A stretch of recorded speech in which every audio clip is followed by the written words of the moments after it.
Hello guys, कैसे हैं आप? This is Prabhat Tiwari. Welcome to my YouTube channel Swadhyay tutorials. आज हम बात करेंगे सॉफ्टवेयर लाइसेंस की in our cyber security class. अभी हम बात करते हैं सॉफ्टवेयर लाइसेंस का बेसिकली मतलब क्या है, क्या कहना चाहता है सॉफ्टवेयर लाइसेंस। एक्चुअली देखिए, अगर मैं आपके अपने पर्सनल एक्सपीरियंस के बिहाफ पर कहूँ तो आपने कितनी बार कोई सॉफ्टवेयर परचेज किया है? बहुत सारे मिनिमम लोग होंगे जो कहेंगे कि हाँ, मैंने परचेज किया है। इवन एंटीवायरस परचेज करने वाले भी बहुत मिनिमम लोग होते हैं। अगर मिनिमम भी ना हो तो 50% होते हैं 100% के कंपैरिजन में। तो 50% ने खरीदा और 50% ने नहीं खरीदा। और इसको और थोड़ा सिंप्लीफाई करते हैं। ऑपरेटिंग सिस्टम अगर लैपटॉप में पहले से ही परचेज्ड वर्जन ना हो तो लोग नहीं खरीदते हैं तो क्या करते हैं? कहते हैं कि पैच डाउनलोड करते हैं, कहीं ना कहीं से डाउनलोड करके अपने सिस्टम में यूज़ करते हैं। तो होता क्या है?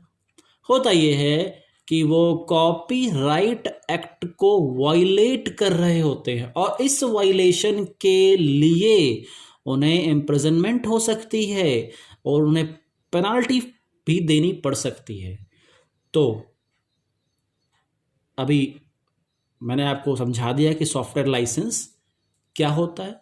अब कैसे क्या होता है कि क्यों आपको जेल जानी पड़ सकती है, वो इसलिए क्योंकि कोई सॉफ्टवेयर जिसने डेवलप किया होता है उसने एक सॉफ्टवेयर लाइसेंस लिया होता है। उस सॉफ्टवेयर लाइसेंस को बेचना या तो वो खुद बेचे या तो कोई सेकेंड पार्टी करे।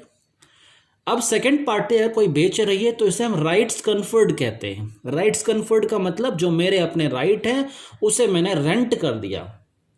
मैंने अपने कंप्यूटर प्रोग्राम को किसी को रेंट कर दिया कि भाई मैं तो बेच नहीं सकता हूँ, मैं तो डेवलप कर सकता हूँ, तो तुम्हारी मार्केटिंग अच्छी है, तुम बेचो। तो मैं तुम्हें रेंट कर रहा हूँ और तुम सेल करो अपनी मार्केटिंग के अकॉर्डिंग। ठीक है। लेकिन होता क्या है, इसमें लोग धोखाधड़ी करते हैं, इन्फ्रिजमेंट करते हैं। अब इन्फ्रिजमेंट करते का मतलब क्या हुआ है, तभी इस तरह की डिफेंसेस बनाई गई हैं, डिफेंसेस बनाए गए हैं। होता क्या है कि आपने मुझसे, मान लीजिए मैंने कोई प्रोग्राम डेवलप किया, आपको मैंने रेंट दिया। रेंटल आपने लिया लेकिन उस रेंटल के अकॉर्डिंग उस प्रोग्राम के आपने बैकअप कॉपी बना ली, है ना?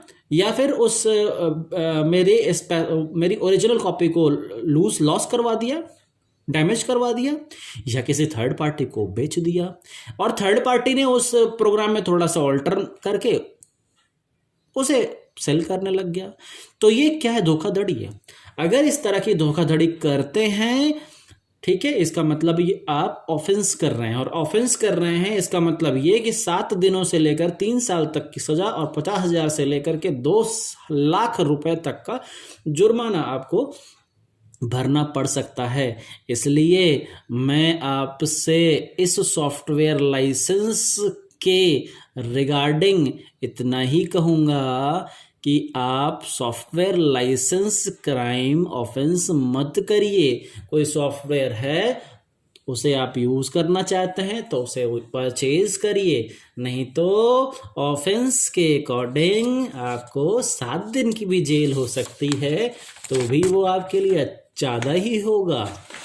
अब आता है हमारा अगला topic, publishing and notification of policy. अब बहुत सीधी सी बात ये है, अगर कोई लॉ है, लॉ बनाया गया है, तो वो लॉ मुझे पता भी तो होना चाहिए। जैसे अभी लॉकडाउन पीरियड में एक लॉ बनाया गया है कि कार में एक ड्राइवर होगा और पीछे की सीट पर 2 बैठ सकते हैं। या फिर पहले ये था कि एक कार में एक 2 ही लोग हो सकते हैं, मतलब ड्राइवर को लेकर के एक और हो सकता है। अब बाइक में एक आदमी अभी एक आदमी ही चला सकता है, दूसरा पीछे कोई बैठा नहीं सकते। ये एक लॉ बनाया गया है और अगर लॉ फॉलो नहीं किया जाएगा तो उस पर चालान किया जा सकता है। लेकिन पता कितने लोगों को है? जब पता नहीं है तो उस पता नहीं होने पर लॉ लगाना भी सही नहीं है। तो इसीलिए नोटिफिकेशन ऑफ पॉलिसी या पब्लिशिंग ऑफ पॉलिसी बहुत इंपॉर्टेंट रोल प्ले करती है, कहीं पर भी, किसी भी ऑर्गेनाइजेशन में, या विद इन द ऑर्गेनाइजेशन और विदाउट द ऑर्गेनाइजेशन के अंदर या ऑर्गेनाइजेशन के बाहर। तो बहुत इंपॉर्टेंट ये है कि कोई भी पॉलिसी बनाई जाए तो उसे पब्लिश भी किया जाए। ठीक है, नेक्स्ट टॉपिक पे हम आगे बात करेंगे। तब तक के लिए गुड बाय।